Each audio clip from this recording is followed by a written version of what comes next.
Hi, my name is Pearl Sanchez, and we are discussing the integumentary system today. The integumentary system is basically the skin and the layers of the skin. That involves the cutaneous membrane as well as accessory structures. Now, often discussed when discussing the integumentary system is also the subcutaneous membrane. This is not part of the integumentary system, but like I said, it is discussed for the reason that it functions to stabilize the integumentary.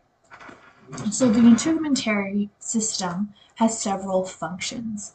It acts as protection.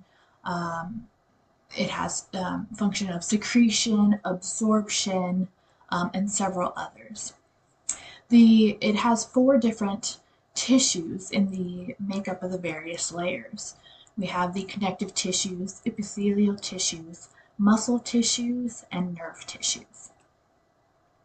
Now the cutaneous layer, the cutaneous membrane is divided into 2 groupings. First is the epidermis. The epidermis is the grouping of layers closest to the surface of the skin, to the surface of the body. The epidermis consists of several layers.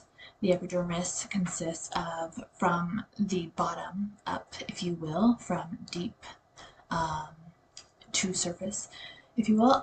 It is the stratum basale, stratum spinosum, stratum granulosum, and stratum corneum.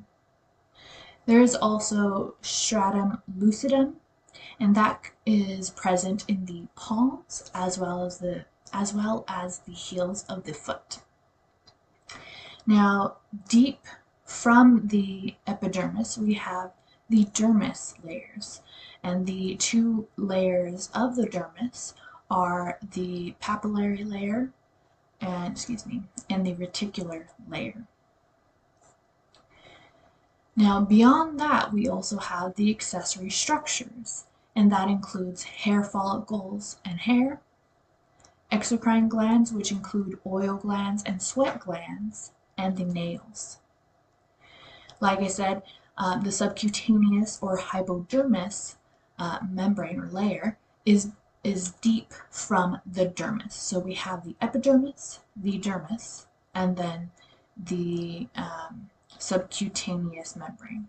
Or in other words, since the epidermis and dermis make up the cutaneous membrane, we have cutaneous membrane and then the subcutaneous membrane. And then a clinical study that, a clinical application that involves the skin would be, for example, shock. There are various symptoms for shock, but the symptoms pertaining to skin specifically include cyanosis, which is when the patient is losing oxygen, the blue in the veins will be very visible through the skin. Additionally, pale skin, and this is due to a slowing heart rate, pale skin, and another indicator would be touching the skin and the color not returning as quickly as it should or as quickly as normal. So I believe I touched on all of what I wanted to discuss for the integumentary system. I hope you enjoyed that presentation. Thank you.